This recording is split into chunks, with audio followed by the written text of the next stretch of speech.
Today we have the 2020 Volvo XC60. This vehicle has done just over 81,000 miles. It has an automatic transmission and a diesel fuel type.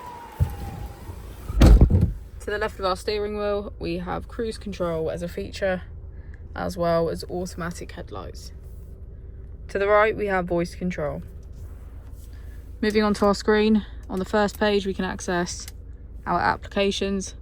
This includes our download center, driver performance, and Apple and Android CarPlay.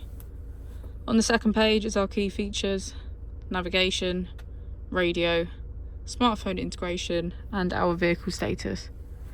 On the final page we have car functions. This is where we can find things like lane keeping aid, park assist, and connected safety. If we press here, we can access our climate control with heated seats on either side.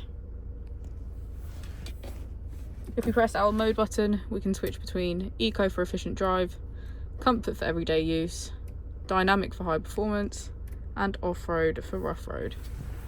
As we go into the back of the vehicle, we can see that it has a full leather black interior and get a good view of our panoramic roof.